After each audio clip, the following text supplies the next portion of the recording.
Olá a todos, sejam bem-vindos ao podcast da família Te Atualizei, que é o Pode Atualizar. E hoje nós temos um convidado muito especial. Ele é um coronel do Exército da Reserva com ampla experiência em administração pública, comunicações e logística. Ele também é especialista em gestão de crises em ambientes internacionais. Ele participou da operação de manutenção de paz das Nações Unidas no Haiti e, após 32 anos de carreira militar, ingressou na área jornalística como analista e comentarista geopolítico. Em 2022, ingressou no programa mais popular da TV brasileira à época, O Pingo nos Is, do grupo Jovem Pan. E trabalha atualmente de forma independente em vários programas no YouTube, como Pingo de Liberdade, o Braddock Show e a TV Flórida. Seja bem-vindo, Gerson Gomes. Boa tarde, Laudelino. Uma alegria estar com você nesse novo formato aí em que o Te Atualizei, ele passa a integrar aí a nossa mídia jornalística, né? Muito bom ter vocês prestando esse serviço que há uma demanda reprimida gigantesca no nosso país. Vamos lá, vamos Bom, conversar. bom saber que eu te impressionei. Então vamos lá. Eu vou fazer, Gerson, aqui uma breve introdução do nosso primeiro assunto, que é o caso do Haiti. Vou fazer uma breve introdução histórica e aqui ao final eu passo a palavra para ti com a primeira pergunta, tá bom? Então, o Haiti, lá no início do século XVII, os franceses estabeleceram-se na parte ocidental da ilha, que começou a ser conhecida como Santo Domingos, né? Saint-Domingue. E desenvolveram ali uma economia baseada na produção de açúcar e café, utilizando trabalho escravo africano. No final do século XVIII, inspirados pela Revolução Francesa, os escravos da ilha se rebelaram. Lutaram contra franceses, lutaram contra britânicos e espanhóis. Em 1804, eles conseguiram a independência, estabelecendo o Haiti como a primeira república negra do mundo e a primeira nação do hemisfério ocidental a abolir a escravidão.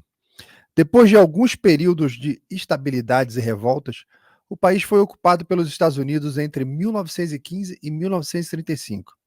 A alegação era a necessidade da estabilização e proteção dos interesses americanos, mas que deixou um legado de ressentimentos, o que parece ser a única coisa em que todos concordam no Haiti. Eles acreditam que o mundo lhes deve algo. Entre 1957 e 86, aconteceu a ditadura do Valier com o Papa Doc e seu filho Baby Doc.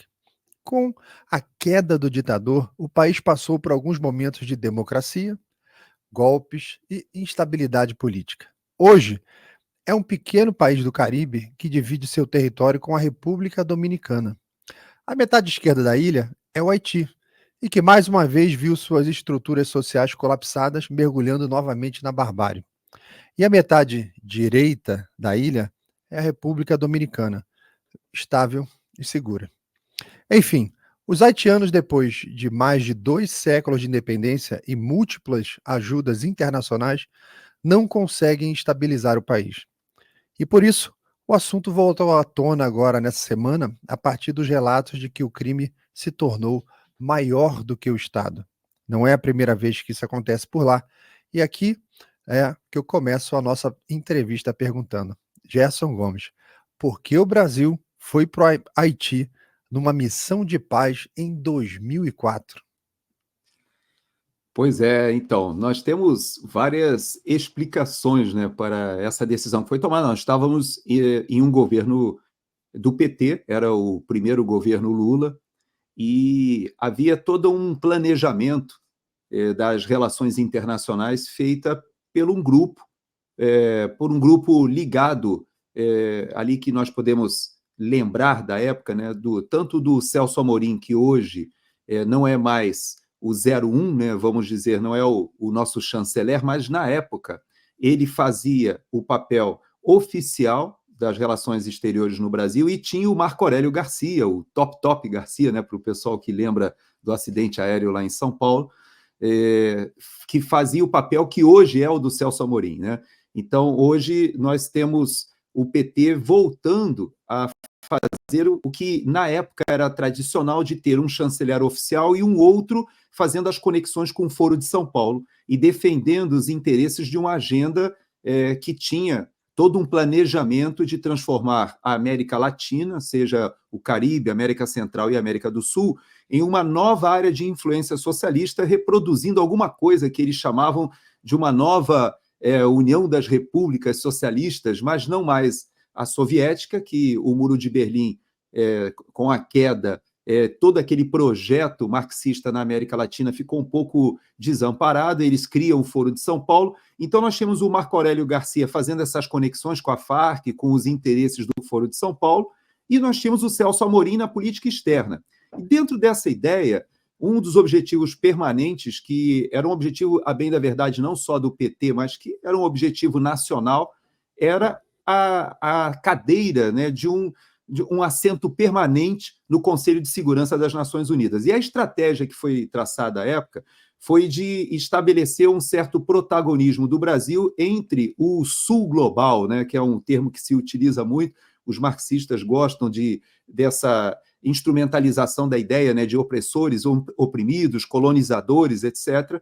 E dentro desse conceito, ele traçou a estratégia de aumentar o número de embaixadas ali no Caribe, América Central, Caribe, de modo a aumentar o número de votos, e na África também. Então, foram feitas algumas modificações e o Haiti surgiu como uma oportunidade do Brasil ter um certo protagonismo ali.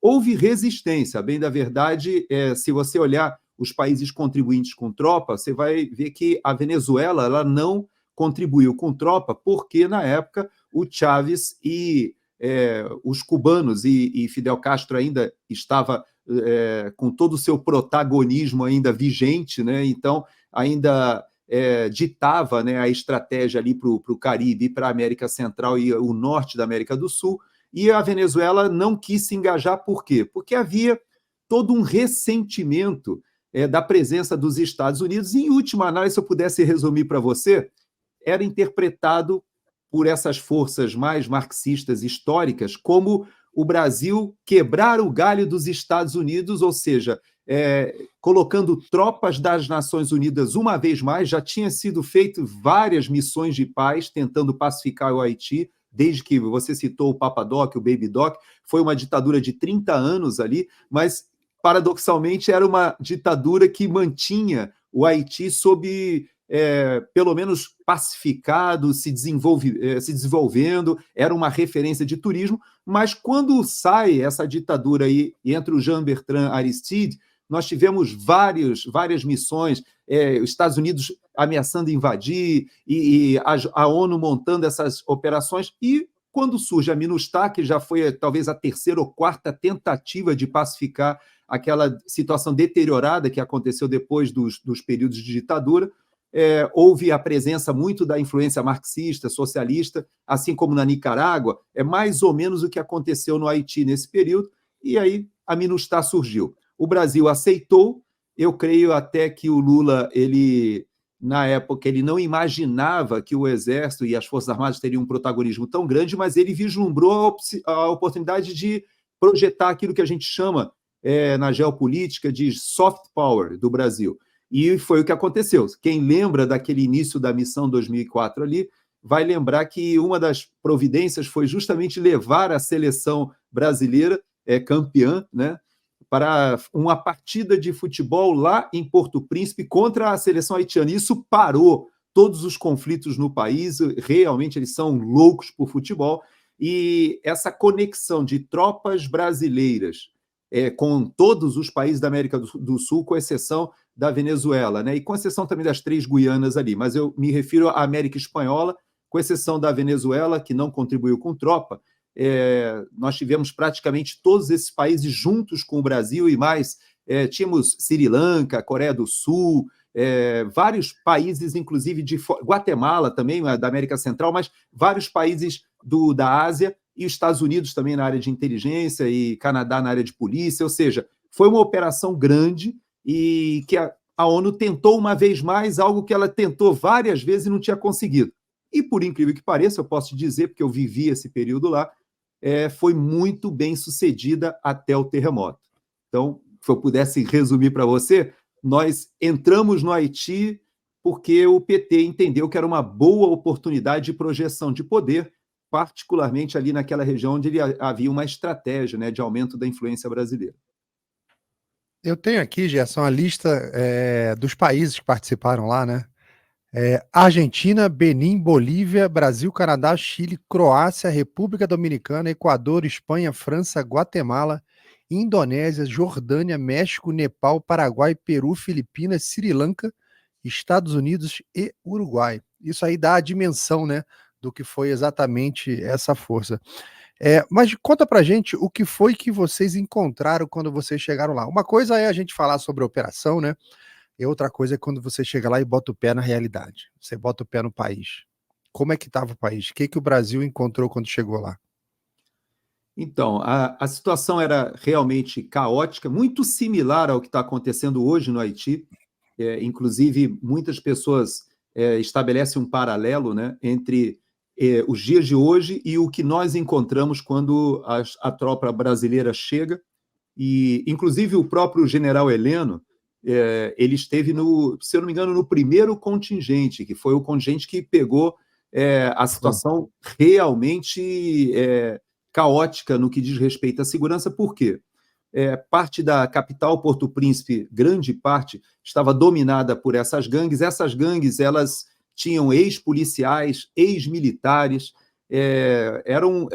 alguns deles integraram no passado as forças policiais da época do Baby Doc, do Papa Doc, e haviam ex-integrantes das Forças Armadas que haviam se rebelado contra o Jean-Bertrand Aristide, e esses grupos, eles dominavam a cidade e eles impunham, né, mais ou menos o que a gente vê no Rio de Janeiro. Se a gente quisesse estabelecer um paralelismo, é mais ou menos o que acontece com o Comando Vermelho, Amigo dos Amigos, Terceiro Comando Puro e milícias no Rio de Janeiro. Era o que acontecia em Porto Príncipe com essas facções. Em vez de ter o baile funk, eles tinham os bailes com as bandas de ha-ha. O ha-ha deles é um ritmo caribenho, e que havia venda de drogas também, e os bailes nesses locais. Esses bairros eram muito pobres, e ainda são muito pobres, mas na época eles não tinham sequer energia elétrica, então à noite é uma escuridão total, só alguns geradores que eram fornecidos por esses líderes, né, que faziam essas atividades culturais, vamos dizer. Então eles tinham um domínio sobre toda aquela região, e eles simplesmente não aceitavam e tentavam impor ao governo que tentava, de alguma forma, se organizar no Haiti, a sua vontade. Então, o país entrou num caos. Quando inicia a MINUSTAH, o Brasil encontrou esse nível de violência, né? Mais ou menos, se você quiser comparar, o que nós vislumbramos no Rio de Janeiro, eu posso até afirmar que é até um pouco menos violento do que o atual Rio de Janeiro, porque eles não tinham tanto armamento como tem os grupos do Rio de Janeiro, do narcotráfico, que hoje estão com armamento pesado, né? Até armas antiaéreas, etc. Já no Haiti, eles tinham bastante armamento, mas não nesse nível de sofisticação que a gente encontra hoje no narcotráfico do Rio de Janeiro. E como é que era o dia a dia lá, Gerson, da operação? Porque vocês chegaram, eu fico pensando em todos os detalhes, né? Tipo, como é que estava o aeroporto quando vocês chegaram? Conseguiram desembarcar? Tudo funcionava? O trânsito funcionava? Conseguiram chegar para a localidade onde vocês iam ficar? Tudo bem? Como é que era essa coisa do dia a dia da operação? Porque a operação não é só uma operação militar, né? Você chega lá para consertar a sociedade inteira. Então você chega com múltiplas missões e é um negócio altamente complexo. A gente costuma ver até a própria imprensa brasileira menosprezando a operação, dizendo que é uma coisa menor, não tem muita importância não, tal. Mas quando você toma contato do que foi a operação e a complexidade, porque a logística começa no Brasil, até fazer isso chegar no Haiti. E logística é sequência, você não interrompe a linha, aquilo não pode parar. Então, quando ela começa a funcionar, quando ela começa a rodar, ela não para mais. E ela tem que abastecer todas as operações que estão em andamento dentro do Haiti, que vão desde as militares, contra a inteligência, operações de reestruturação do Estado, alimentação da população, segurança pública. Conta pra gente como é que era um dia de trabalho lá dentro da operação. Então, legal essa sua colocação. Primeiro, para esclarecer para a nossa audiência que uma missão de paz como a MINUSTAH, o componente militar, ele é o componente mais importante do ponto de vista da estabilidade e da segurança, mas ele não é o componente mais importante do ponto de vista político para as Nações Unidas. Então, ao contrário do que as pessoas pensam, o chefe da missão não é o Force Commander, não é o general. O chefe da missão, no caso, é o representante especial do secretário-geral da ONU, esse é o título. Ele é sempre um diplomata, normalmente designado por um dos países, e há um rodízio na missão. E o segundo, vamos dizer que é o Deputy Commander, o Deputy representante do secretário-geral das Nações Unidas, ele fica com o comando das polícias internacionais. Então, havia policiais franceses, canadenses. Eu falo francês e canadense, havia de vários países, mas por que esses dois países são muito importantes? Porque no Haiti se fala o creole e se fala o francês, e o creole é uma derivação do francês. Então, esses policiais que falavam o francês eram muito importantes ali para a organização. Foi feita uma escola para a formação de policiais, inclusive uma academia da polícia, e tudo isso foi um processo, escola de magistratura foi feita. Então, essas agências da ONU que trabalhavam com Child Protection, ligadas à Unicef, então trabalhavam junto à parte de estruturação da educacional do Haiti. Havia o pessoal ligado aos programas de alimentação, que também faziam ajuda humanitária para as áreas mais pobres. Havia o pessoal do Political Affairs, que organizou as eleições e para que o país voltasse a ter uma estrutura mínima política. Então, é uma missão muito maior do que a gente pensa somente do ponto de vista militar, que a contribuição do Brasil não foi só militar. Nós tínhamos a nossa embaixada que realmente assumiu um protagonismo muito grande com outras. A embaixada dos Estados Unidos, obviamente, era mais importante, porque pela proximidade dos Estados Unidos e pelo dinheiro que a USAID aplicava no Haiti, eles tinham um peso muito grande, mas a verdade é que as agências da ONU, todas as agências da ONU, tinham uma estrutura muito grande na missão. Aos militares cabia você fornecer o ambiente de segurança que desse possibilidade para que as agências da ONU trabalhassem, seja com apoio à infância, seja com apoio de saúde, seja com o apoio até mesmo de organização política do país. Então, você colocou de uma forma perfeita. Agora, eu costumo dizer que, para as Forças Armadas do Brasil, eles foram, na época, os primeiros contingentes foram pensando que seria uma missão talvez de 1 ano, 2 anos, 3 anos, mas o fato é que o Brasil ele se ouve tão bem nessa missão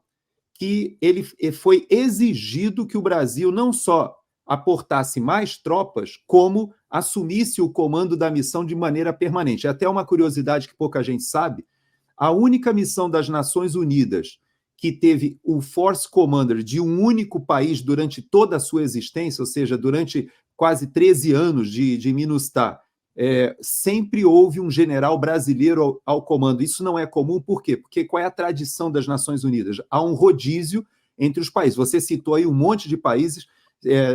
Quando eu estava no Haiti, tínhamos aproximadamente 18, 19 países, depois aumenta. Acabado, e nós já tínhamos dado posse para os novos senadores quando eu deixo o Haiti ali em 2009. Você falou do trânsito, o trânsito era caótico e já estava, quando eu deixo o Haiti em 2009, as pessoas já havia sinais de semáforos funcionando com células fotoelétricas e já havia um trânsito ordenado na capital, que seria uma coisa impensável no Haiti no começo da missão.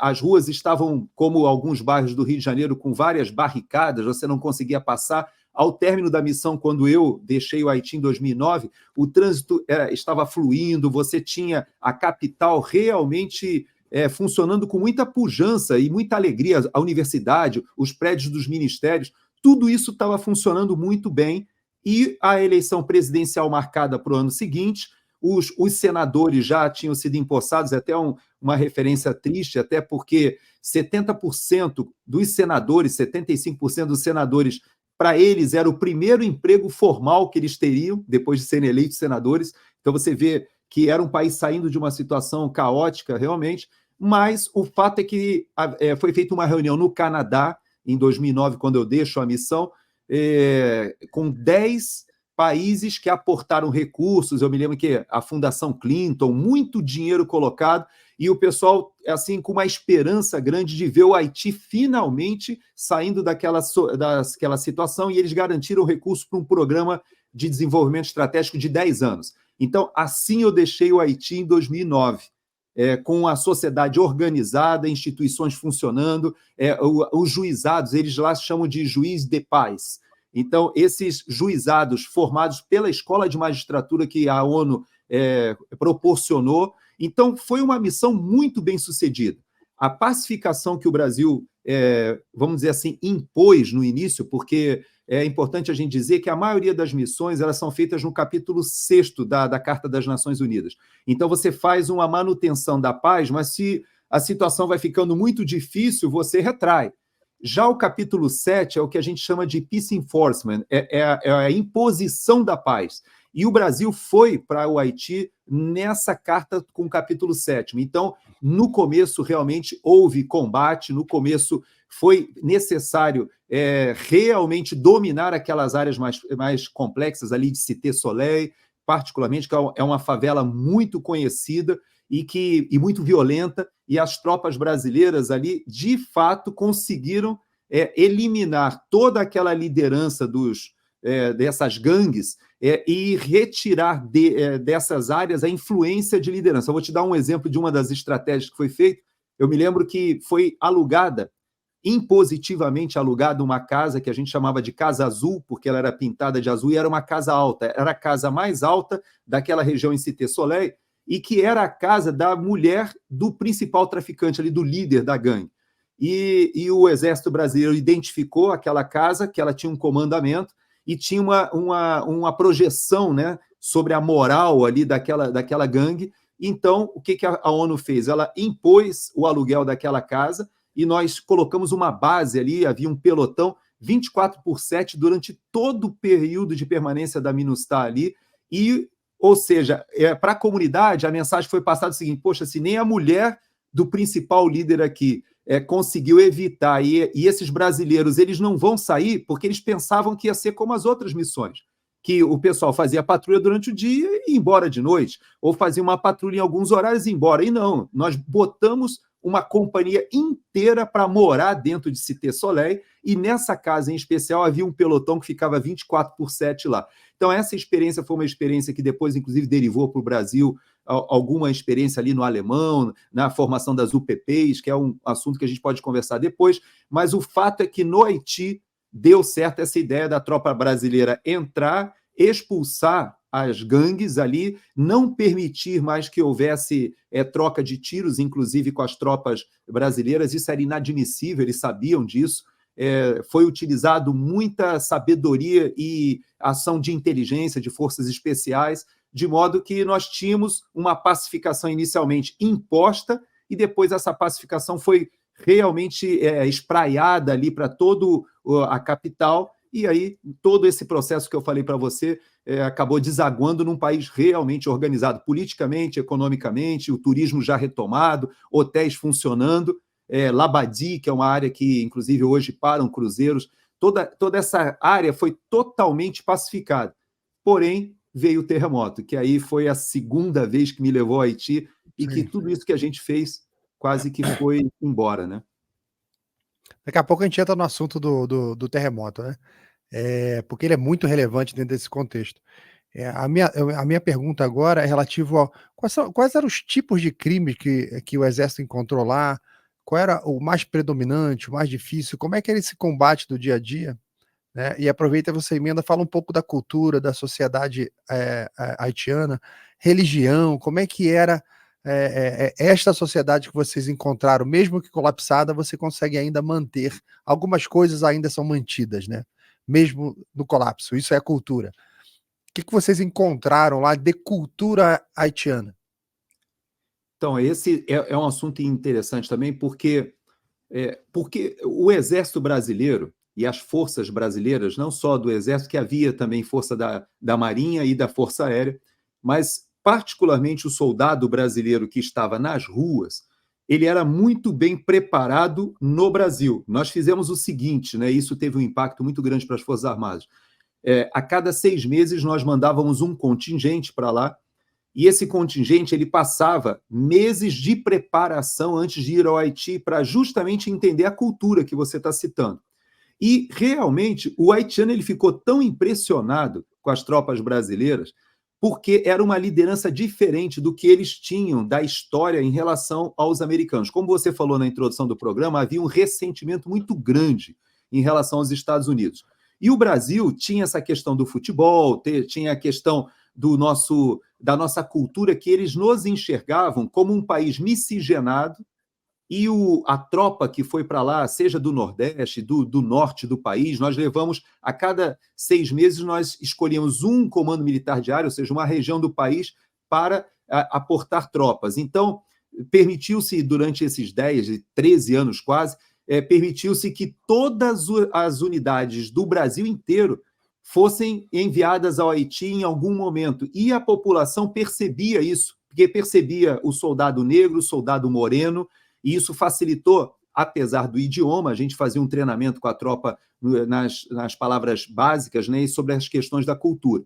Então, quando você fala da religião, por exemplo, havia todo um sincretismo, e ainda existe no Haiti, com o que se chama de doença de religiões com influência afro, que o pessoal remete ao voodoo. Esse voodoo nada mais se a gente quiser traduzir para o nosso público, o que a gente vê na quimbanda, no candomblé, até na umbanda, essas expressões da cultura africana, fazendo essa mistura, né?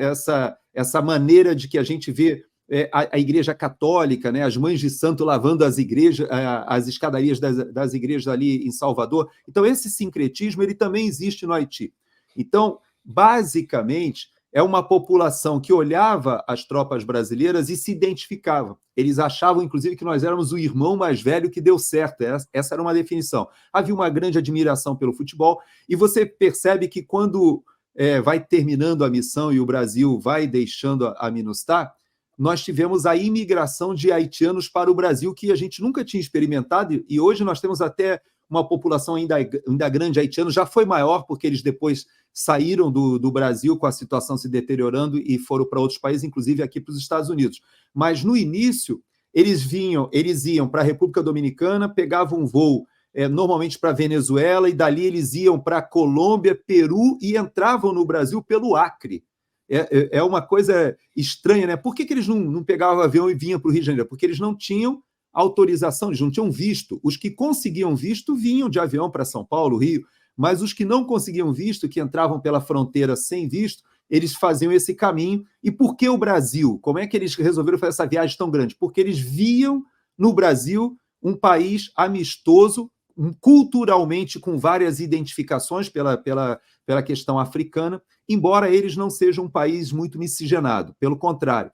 É uma sociedade que é muito fechada, eles até discriminam o haitiano que, de alguma maneira, casa com uma pessoa que não é predominantemente da etnia negra. Então, eles olham, por exemplo, a República Dominicana, que o pessoal todo mundo mulato, pardo, né, como a gente define no Brasil, todo mundo na República Dominicana que fez essa miscigenação entre a cultura africana e a cultura hispânica, nós também vivemos no Brasil, né, com isso ainda colocando o índio junto com o português, o negro. Então, mas o haitiano ele olha com certo preconceito até mesmo a República Dominicana, e é recíproco, né? A República Dominicana também olha com certo preconceito o Haiti. A ilha é dividida, né, como você explicou logo no início, e a parte hispânica da ilha, por incrível que pareça, ali na década de 60, o Brasil enviou tropas para pacificar a revolução que acontecia na República Dominicana, e as nossas tropas descansavam no Haiti, porque o Haiti, nessa época ali da ditadura do Papa Doc, Baby Doc, era um país muito, muito tranquilo, era considerado uma da pérola do Caribe, havia um turismo muito grande para o Haiti, e as nossas tropas saíram da República Dominicana ali, né, em 65 e descansavam no Haiti. Quando a gente vai para MINUSTAH, é o contrário. O Haiti está completamente destroçado e as nossas tropas, quando descansavam, a gente tinha que mandar para a República Dominicana, que aí sim já havia se tornado um país capitalista, estabilizado e até com um grande desenvolvimento, turismo, etc. Então, o que a gente encontrou foi isso. A cultura haitiana é uma cultura com uma forte influência francesa, é verdade, mas há uma forte influência também da cultura africana, e eles, como você colocou no início, eles desenvolveram a ideia, e é triste porque isso entra um pouco de vitimismo isso foi explorado muito pelo socialismo ali na ilha, de que o mundo deve ao Haiti, é como se eles fossem credores do mundo todo, e eles têm isso muito presente, tanto que eu falo até uma curiosidade, o orçamento do Haiti, historicamente, já há décadas, ele é bancado pela comunidade internacional. E por várias vezes eu conversei com empresários e pessoas até intelectuais do Haiti, perguntando se isso não era algo que os deixava um pouco incomodados, né? Saber que havia essa ingerência internacional sobre o orçamento.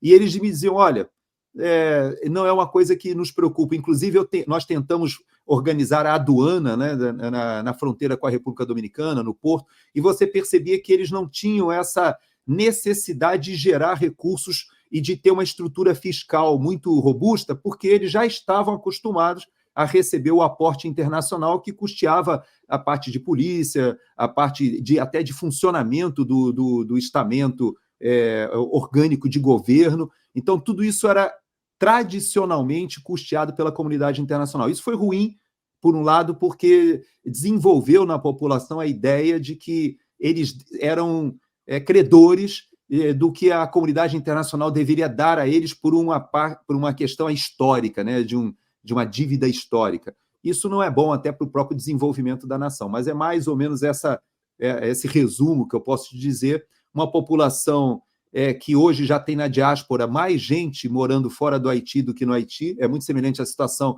do que aconteceu na Venezuela, né? Mas no Haiti aconteceu por uma série de questões, não só por essas questões de violência, políticas, mas também não podemos esquecer do próprio terremoto que a gente ainda vai falar, mas dos furacões. Ali, todo ano passa pelo menos um furacão ali naquela região. E, às vezes, o furacão passa em cima, realmente, do Haiti. Isso já aconteceu várias vezes, tem várias áreas que são alagadas nessas épocas. Então, é um país muito sofrido, seja pelas intempéries, seja pelo caso do Haiti, porque eles ficam numa falha tectônica ali já conhecida, e do Haiti você enxerga Cuba. Então, você imagina a proximidade com Cuba, houve realmente uma grande influência socialista depois da derrubada da ditadura da família do Papa Doc, Baby Doc. Então, quando eles deixam, né, da família Duvalier, eles deixam um país realmente nas mãos da doutrina, né, da filosofia, da ideologia socialista. E isso acabou destroçando todo o país, infelizmente. Quer dizer, o cara, se ele tentar, que nem um cubano faz, né, se abraçar com a boia de um pneu de carro e nadar para algum lugar, ele vai sair em Cuba. Quer dizer, não é um negócio muito legal, não é uma boa opção. Não, vou ficar por aqui mesmo, que ainda não corro o risco de encontrar um tubarão aqui no caminho. Mas, Gerson, eu sempre tive uma dúvida de como que é essa relação com a República Dominicana, como é uma ilha única, dividida ali no meio, né? Esquerda que não está funcionando é o Haiti, a direita que está funcionando a República Dominicana. Como é que é esse controle fronteiriço ali, até marítimo, tem algum controle ali? Como é que é isso? Não, tem sim, existem as estradas, né? Você tem os postos de fronteira. Claro que tem um monte de haitiano que foge para a República Dominicana fora dessas passagens mais controladas de estradas e vão buscar trabalho na República Dominicana, mas até mesmo porque o haitiano ele não é miscigenado, ele é fácil de você identificar o haitiano na República Dominicana, e pelo idioma também, pelo sotaque, né? O haitiano, por incrível que pareça, eles têm muita facilidade para o idioma, então eles falam francês, falam espanhol, falam inglês, e é interessante. E falam português agora, porque depois da presença do Brasil, era comum você encontrar crianças falando português. Aí você fala, pô, mas como é que aprendeu? Porque eles ficavam nas portas da base, né, pedindo comida e pedindo emprego. Houve um período, inclusive, que nós empregamos bastante haitianos nas bases, seja nas cozinhas, na parte de limpeza, de manutenção das bases. E aquilo que você vê hoje, né, o pessoal na brincadeira fala assim, o militar fica pintando meio fio, né? O pessoal faz essa gozação, mas, na verdade, quando as tropas estão em operações, você não tem militar envolvido na parte de manutenção da base. A gente contratava mão de obra haitiana.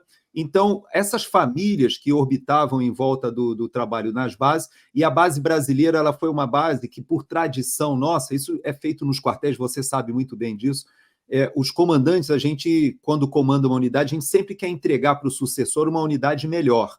E isso aconteceu com a base brasileira. Ela foi sendo cada vez mais aperfeiçoada, então tinha sua geração de energia própria, seu satélite, seu sinal de satélite próprio, você via toda uma estrutura com dependências esportivas, campo de futebol, academia de ginástica. Então, as nossas tropas elas operavam 24/7, não paravam tempo nenhum, mas tinha uma estrutura na base para os seus militares que foi melhorando ao longo das missões e chegou ao ponto dos Estados Unidos olharem para a nossa base e eles mesmos não acreditarem. Quando houve a questão do terremoto, que eles aportaram ali com quase 60 aeronaves, 50 navios foram envolvidos na operação, e eles chegaram com muita tropa, ali quase 30 mil homens.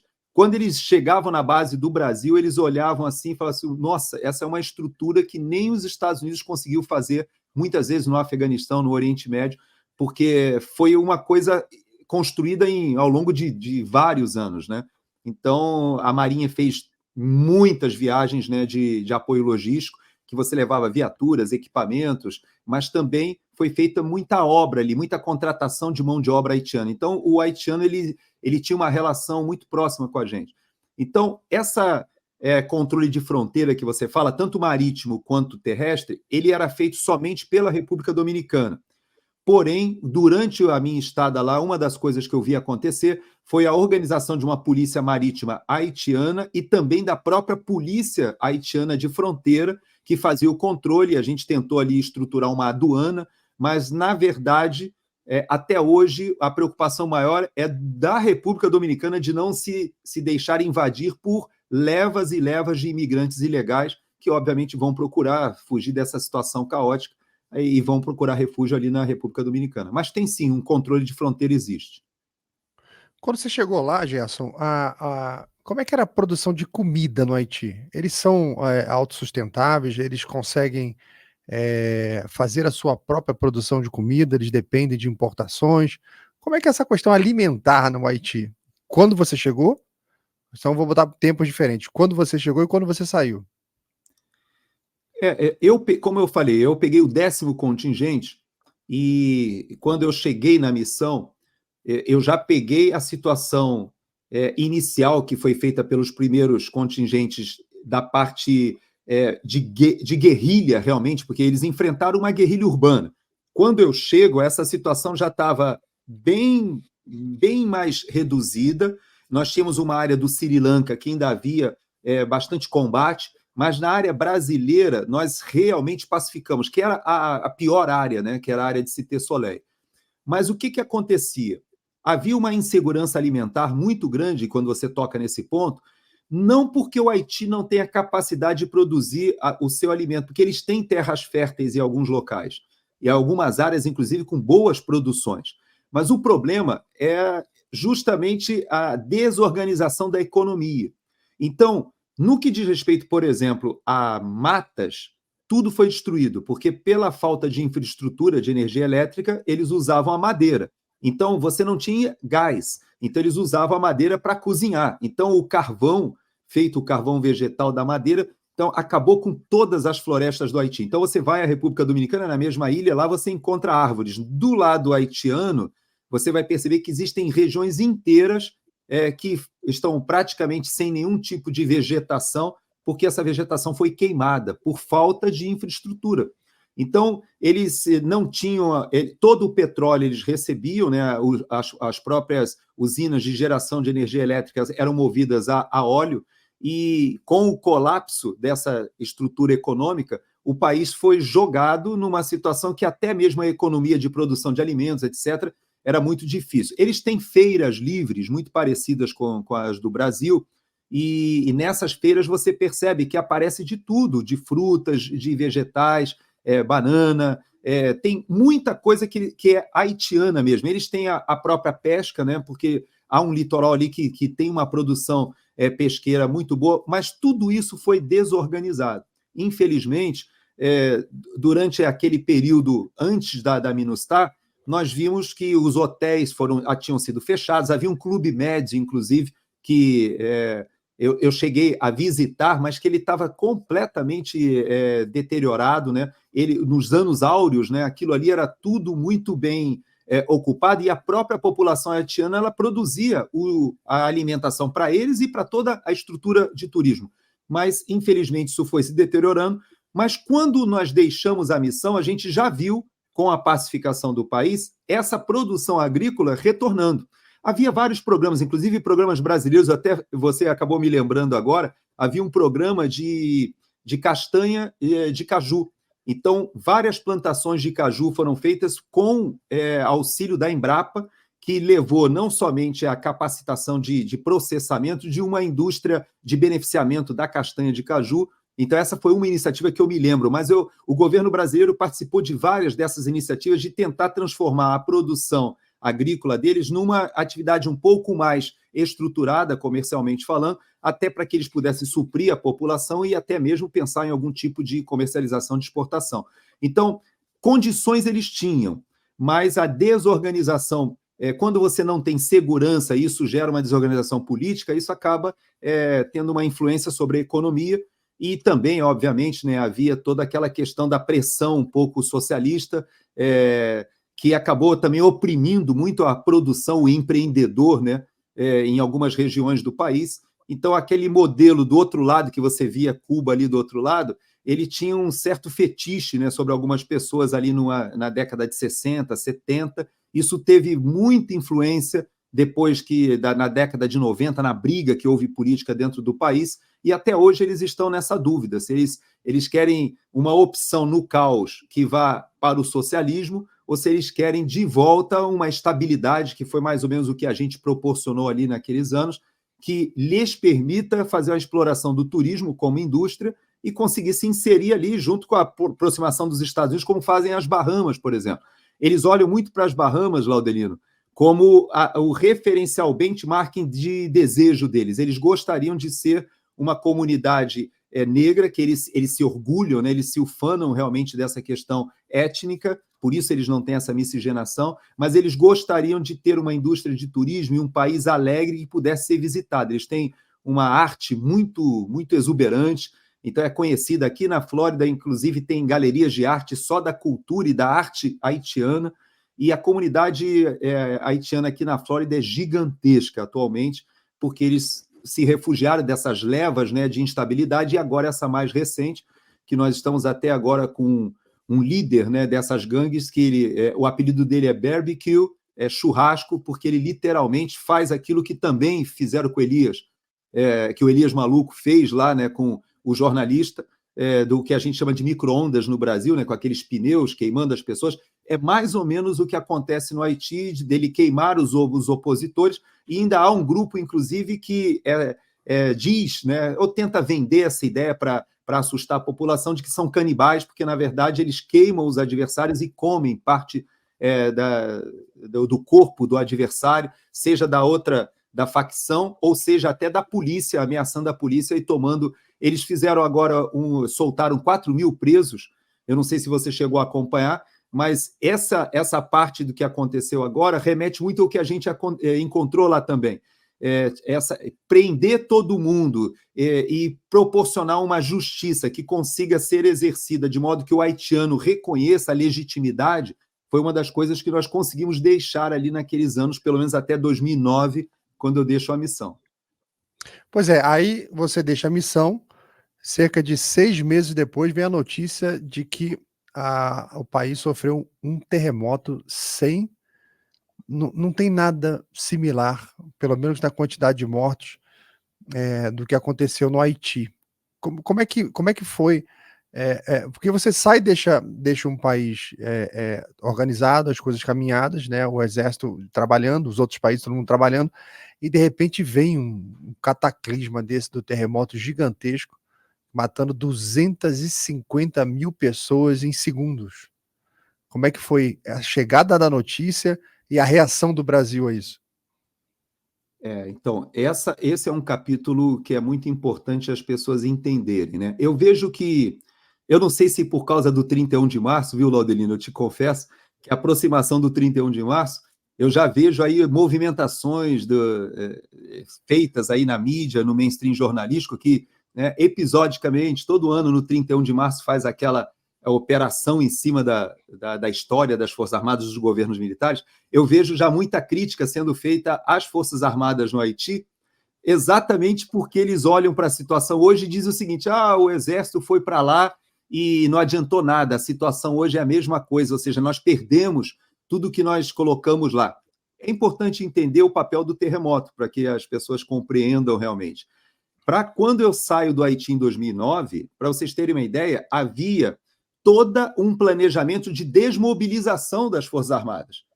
Nós já estávamos vendo a situação tão estabilizada no Haiti que a própria MINUSTAH já pensava diminuir o efetivo militar, aumentar o efetivo de polícia e, paulatinamente, passar toda a segurança para os policiais haitianos. Nas patrulhas, quando eu deixo o Haiti ali em meados de 2009, a dosagem de militares nas patrulhas de segurança nas áreas mais críticas já quase não tinha presença militar. Você mandava uma guarnição pequena militar, botava os policiais haitianos, os policiais da ONU, e eles faziam o patrulhamento e a gente só dava a segurança.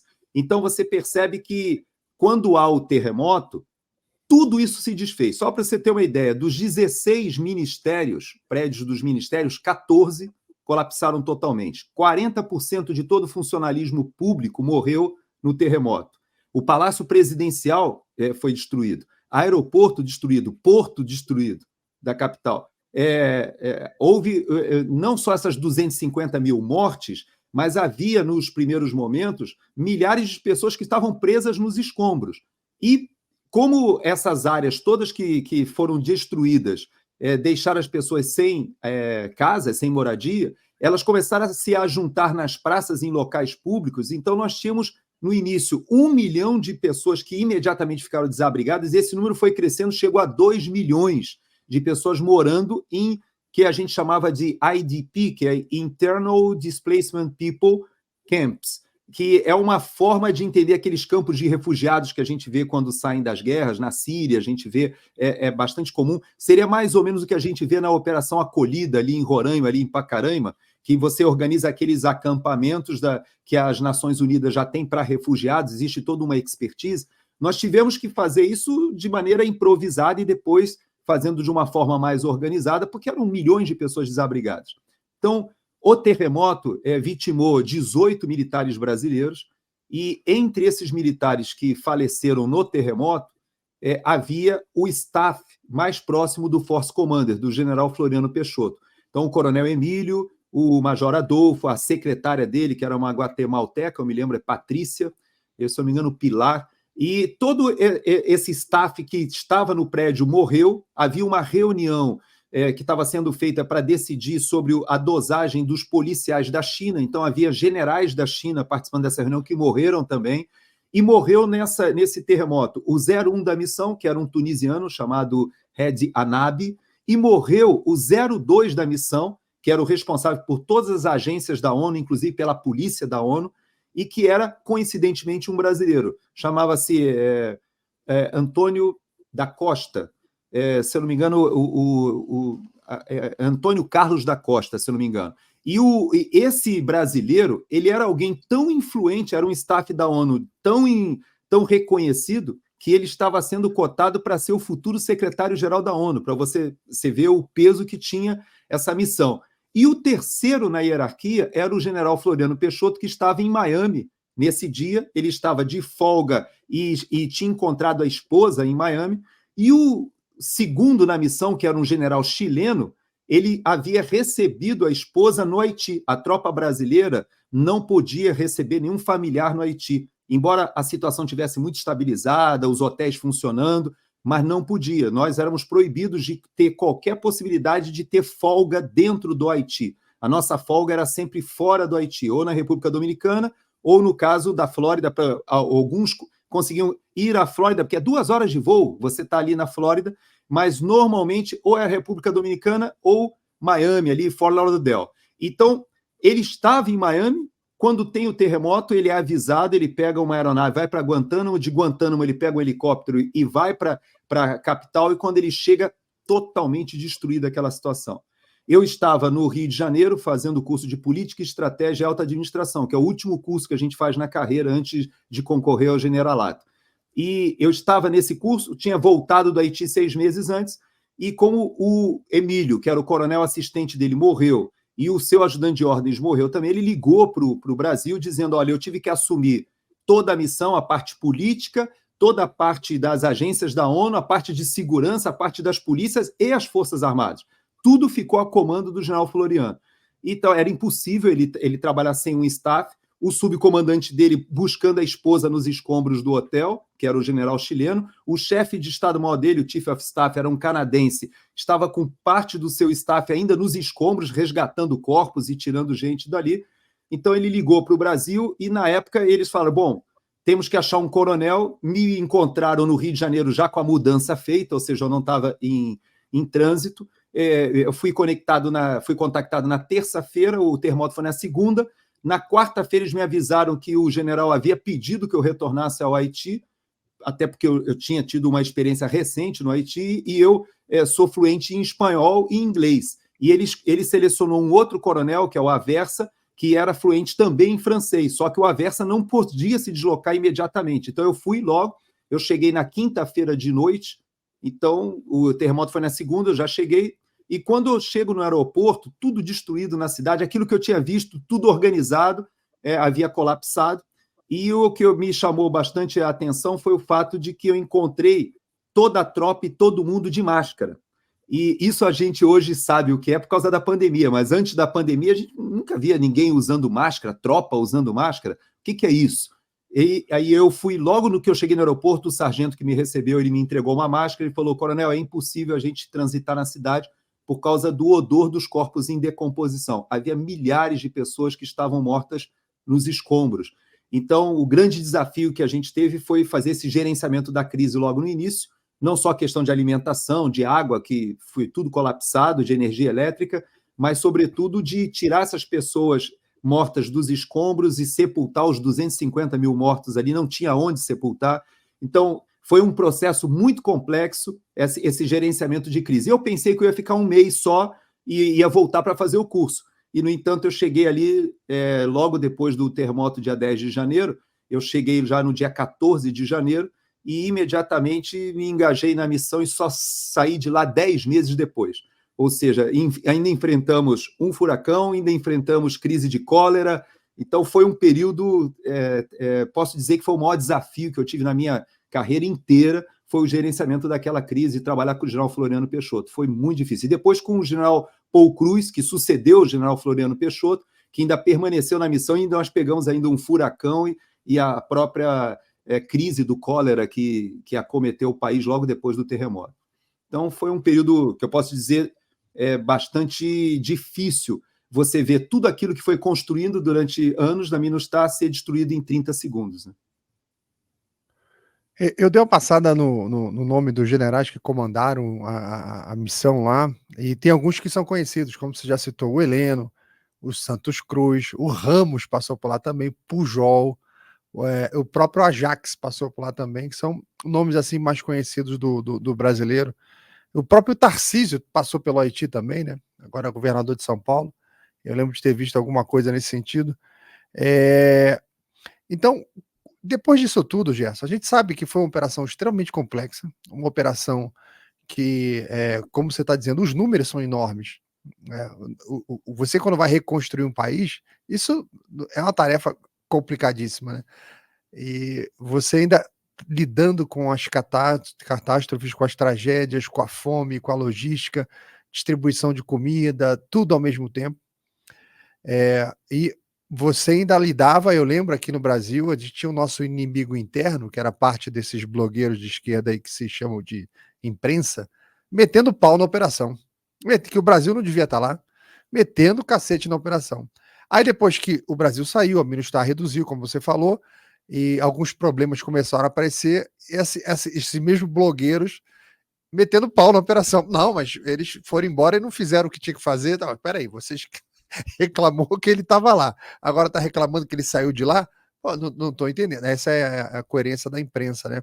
Mas conta pra gente, Jess, como é que foi a percepção do mundo militar, do mundo ali, Nações Unidas, dessa participação do Brasil nessa missão?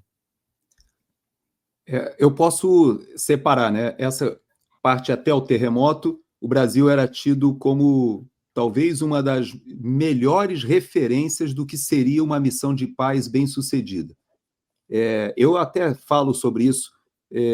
Essa semana eu fui a Washington, né, cobrir lá a comitiva de parlamentares que foi a Washington. Eu creio que a gente pode depois até, ou não, ou nesse programa, ou gravar um outro programa para falar sobre essa questão de Washington, mas lá eu fui entrevistado pela Epoch Times exatamente sobre essa questão do Haiti. E lá eu contei para eles que, na minha perspectiva, eu acho que o PT ele não imaginaria que o Exército teria esse protagonismo e projetasse essa imagem internacional.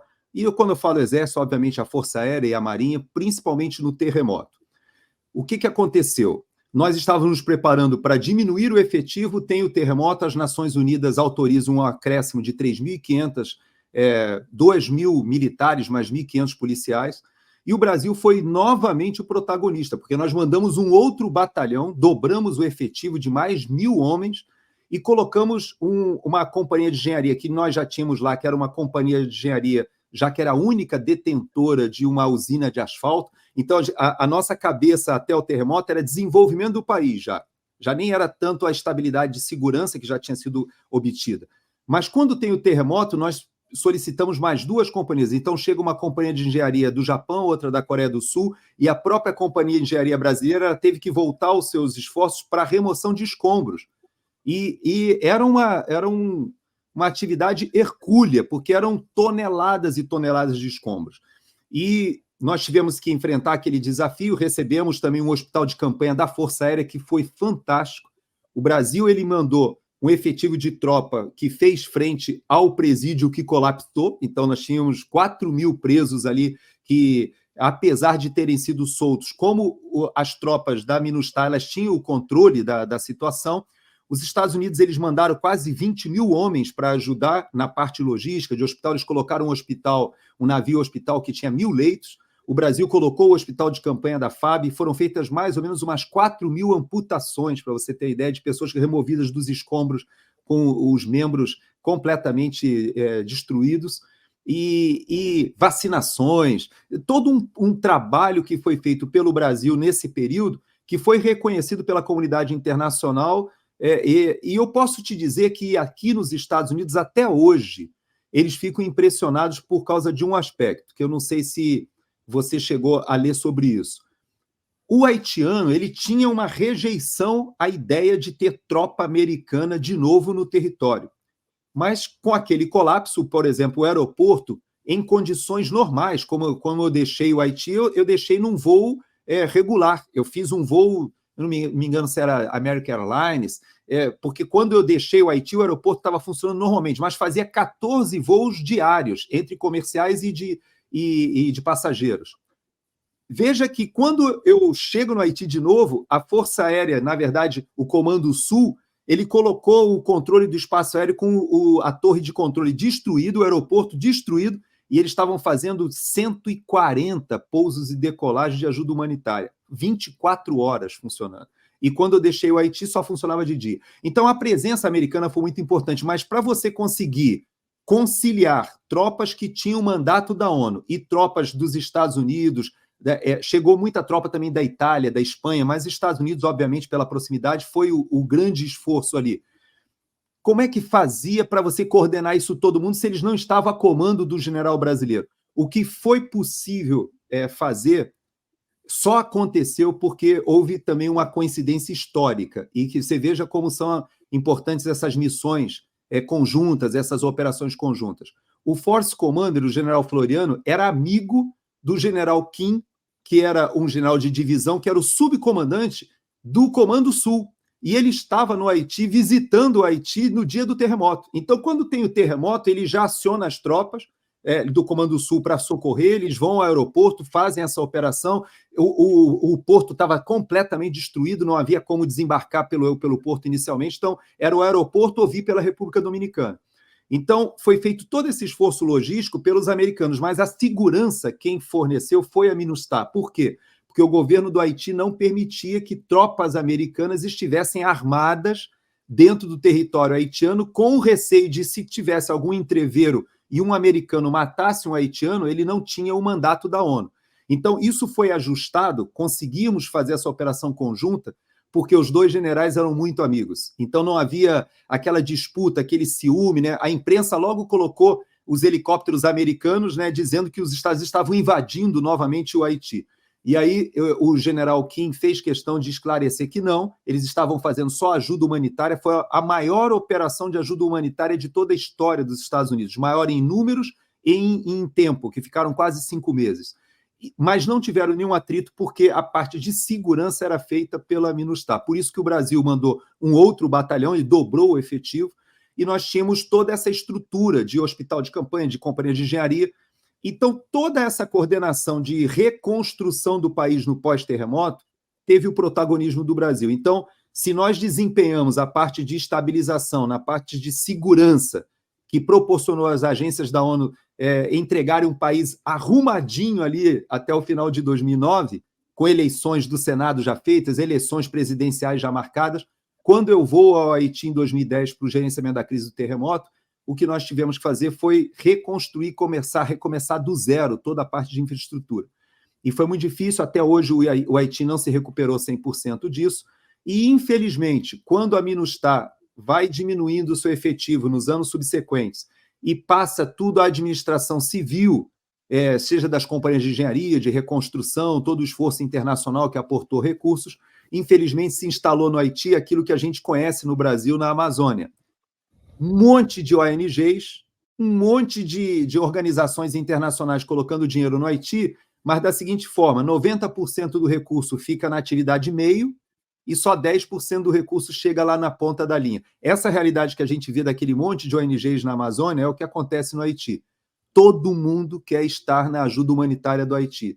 Só que isso gera uma série de distorções e, infelizmente, a indústria da ajuda humanitária no Haiti, em vez de retirar o país para o desenvolvimento, ele mantém o país da mesma forma que as ONGs que atuam na Amazônia, a elas interessa manter o status quo do índio ainda sendo mantido ali como um silvícola atrelado ali, como a Silvia Onhampi fala, né? Como se eles estivessem acorrentados a 1.500. É mais ou menos o que acontece no Haiti com relação à ajuda humanitária internacional. Virou uma indústria e, infelizmente, não há uma visão, né, empreendedora de colocar o país com um desenvolvimento que faça o país aproveitar até a sua localização ali no Caribe. Infelizmente, essa situação acabou se deteriorando de novo e hoje nós voltamos àquela situação anterior ali a 2004, quando o Brasil chegou. Então, foi um esforço muito grande, eu creio que muito bem sucedido, tanto antes do terremoto quanto depois do terremoto, mas hoje, infelizmente, nós vimos que o que aconteceu nas favelas do Rio de Janeiro, no Morro do Alemão, por exemplo, eu participei da devolução do Morro do Alemão, que nós ficamos durante um período com uma intervenção híbrida que foi criada ali no Rio de Janeiro, que você deu uma parte da cidade para o Exército Brasileiro, para as Forças Armadas. Aquilo foi totalmente pacificado, realmente, aquilo foi passado para a Polícia Militar dentro daquele conceito das UPPs e tal, mas a situação se deteriorou de novo e hoje o Morro do Alemão e toda aquela região ali do Complexo da Penha, hoje já está novamente dominado. Na época, se eu não me engano, havia uma parte com a ADA, né, Amigos dos Amigos, e uma parte com o Comando Vermelho. Hoje me parece que o Comando Vermelho avançou em toda aquela região e, infelizmente, o que aconteceu no Rio foi o que aconteceu no Haiti. Então, se eu pudesse resumir para você, essa é a situação. Bom, sem terremoto e sem furacão, colapsou de novo o Haiti. Você enxerga a possibilidade, porque o governo é do PT de novo, né? Eu lembro que você comentou no começo aqui da conversa sobre aquela ambição que o governo tinha de pegar uma cadeira no Conselho de Segurança da ONU, tal, de fazer bonito lá fora, só que parece que o exército fez bonito demais. Você acha que nós vamos mandar de novo uma missão para o Haiti? Isso é possível? Eu não creio, Laudelino, e eu vou dizer por que eu não acredito que esse momento não é um momento propício. Porque uma das coisas que nós temos que considerar e, de certa forma, admirar, e eu falo admirar mesmo dentro de uma visão conservadora, eu vou dizer assim, madura, porque a esquerda, ou o que a gente rotulou chamar de socialismo, ou de socialismo sindical, social-democracia, mas essa esquerda ideológica, eles trabalham há décadas. E muitas vezes eu vejo o pessoal conservador, liberal, se ressentindo, né, desse aparelhamento, dessa presença, mas é porque eles fizeram o dever de casa, e nós temos aí praticamente 10 anos de reestruturação do que seria uma direita no Brasil. E quando a gente olha a autocrítica que eles fizeram do passado, do impeachment da Dilma Rousseff, da chegada ali do MDB, que de certa forma fazia parte do governo, assume o governo ali de transição com Temer e depois chega a Bolsonaro, eles olham para esse período e sabem que as Forças Armadas, de certa maneira, foram uma das grandes decepções que eles tiveram. Por quê? Porque havia todo um planejamento da Unasul, do Conselho de Defesa Sul-Americano, e eles entendiam que os militares poderiam ser cooptados por duas vias. A via do nacionalismo, a via do sentimento de rejeição até a presença dos Estados Unidos. Então, eles tinham essa ideia do Conselho de Defesa Sul-Americano sendo um organismo regional que pudesse prescindir, inclusive eles tinham a Colômbia como pedra no sapato, né, porque havia uma grande presença dos Estados Unidos ali no combate ao narcotráfico, e eles achavam que poderiam cooptar as Forças Armadas também pelo investimento financeiro. Então, havia essa ideia. Só que o que aconteceu com o Haiti? Foram tantos anos ali que o Exército ele acabou se lançando para um nível de profissionalismo muito grande. Todos os sistemas, e você conhece bem isso, com exceção do sistema de apoio de fogos, né, que é a artilharia, que é a área do nosso amigo Mergulhão, do Monteiro, né, que são grandes amigos nossos oficiais de artilharia. Mas com exceção do sistema de fogos, todos os outros sistemas operacionais, eles foram para o Haiti e foram transformados do que eu chamo, muita gente no Exército não gosta, mas eu gosto de dizer que é você operar no adestramento do futuro do pretérito, e quando você vai para uma operação real de combate, você vai para o presente. Então, o que quer dizer isso? No adestramento, você faz uma logística? Faz, mas você planeja uma logística que seria daquele jeito caso tivesse numa operação real. Você faz uma operação de manobra, você faz uma operação de logística, de suprimento, de manutenção? Faz, mas você faz para 15 dias de operação, de um mês, mas você faz o planejamento no futuro do pretérito. Tá? Eu faria o transporte, eu faria a produção. No entanto, quando a gente vai para o Haiti, isso tudo é real. Então, não tinha, era 24/7 o tempo todo, a tropa passava 6 meses lá, depois você jogava outra tropa que ficava 24/7, e munição real, você não tinha folga, a folga quando tinha, você tinha que fazer esse que a gente chamava de arejamento na República Dominicana, ali dentro do Haiti era o tempo todo em operação. Então, isso gerou um nível de profissionalismo tão grande nas Forças Armadas, a própria Marinha, a Força Aérea, o esforço que a Força Aérea fez aéreo, de ajuda humanitária e de apoiar os batalhões, o hospital de campanha, foi um negócio sem precedentes, talvez só no nível Segunda Guerra Mundial. E o que nós vimos nesses 10, 13 anos é que todas as regiões do país tiveram militares em todos os níveis, sargentos, tenentes, capitães, majores, coronéis, como eu, que fui para o Haiti já como coronel.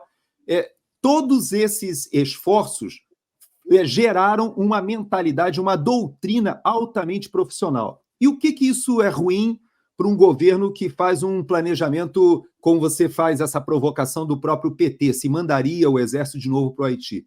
Eu creio que eles fizeram uma autocrítica e perceberam que não conseguiram cooptar as Forças Armadas por esse investimento, seja orçamentário, e que foi feito esse investimento no Haiti, da mesma forma que a Perseu Abramo, a fundação do PT, já identificou que o desenvolvimento nas favelas, nas comunidades, em São Paulo se chama de periferia, né? E em todos esses bairros mais pobres, quando você tem o desenvolvimento econômico dessa população, ela se joga na classe média e abandona aquela luta revolucionária, né, que o marxista enxerga. Então, eles percebem que, e por isso a Chauí fala que ela odeia a classe média, né? Então, quando eles jogam o pobre para uma situação de empreendedor, do microempreendedor individual, ele começa a se afastar desse discurso de vitimismo e do discurso da disputa de classes. Então, é interessante que, com o Exército, foi a mesma coisa. Eles achavam que poderiam, de certa maneira, cooptar a simpatia do Exército, mas, na verdade, as Forças Armadas se profissionalizaram cada vez mais durante aquele período e continuaram com aquele...